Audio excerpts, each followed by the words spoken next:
I think people feel a lot of anxiety when they get asked to do something creative, because we're trained to be productive, we're trained to achieve proficiency, right, and to accomplish. But art works in this fundamentally different way. Art begins not with proficiency, but really with playfulness.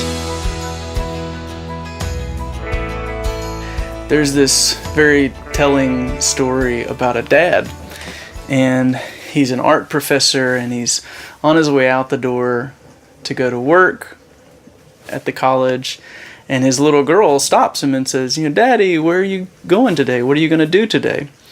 And the dad says, "Oh, honey, well, I'm going to work." And she says, "Well, what do you do at work, Dad?" He says, "Well, I teach people how to draw."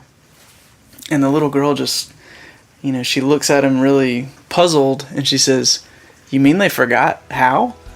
As kids, play's more natural, and you try a lot of things, and you have less stress and apprehension about just jumping into something. I think we get older and we classify things, and we put art in a box, and we think, well, I'm this, I'm not that.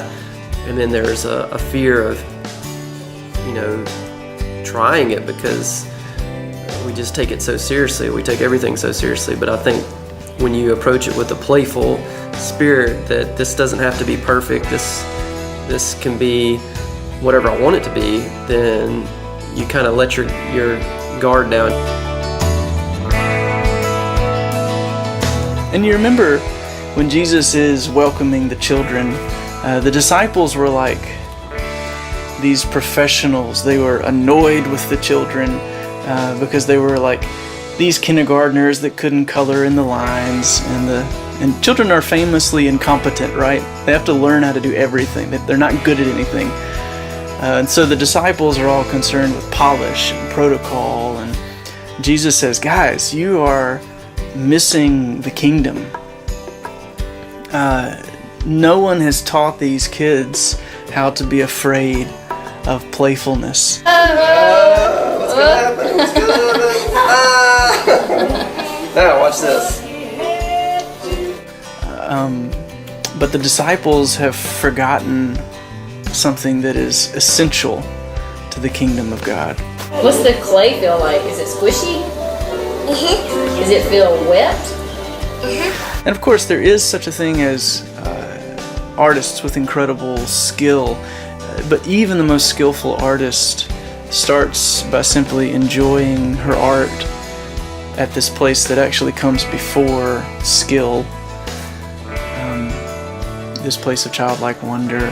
You enter into that sense of play, and I think that's a bridge into making things, and you begin to enjoy it, and you may continue along in that area or that medium for years and get better and better, or you may tire of that and switch to something else. But I think you might miss it altogether if you never allow yourself to play.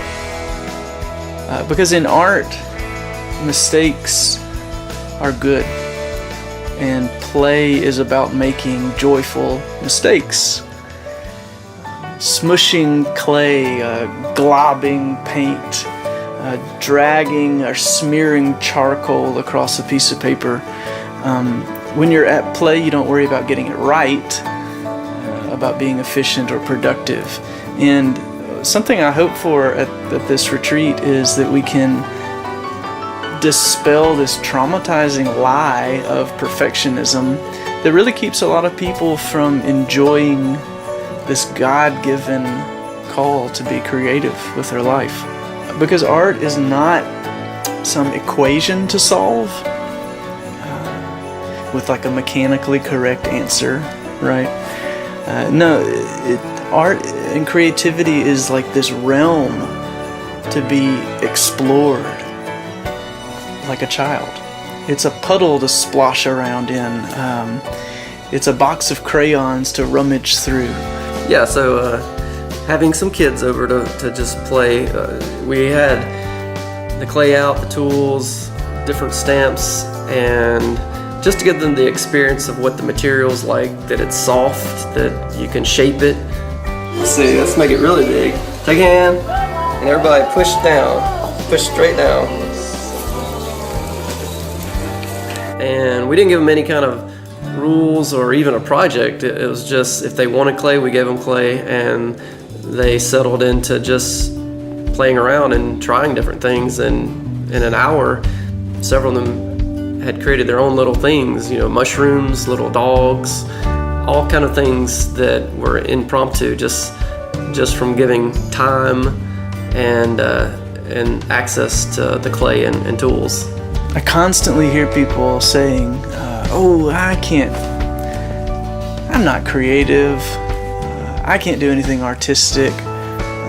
And I want to say, along with that art professor's little girl, I want to say, maybe you've just forgotten how. Maybe you need to learn again how to be playful. Or I want to affirm with Jesus, as he welcomes those children, that the kingdom belongs to these who are absolutely unhindered by their incompetence. And like playful children, they just come running into the kingdom, and they have nothing to offer except this naked willingness just to try.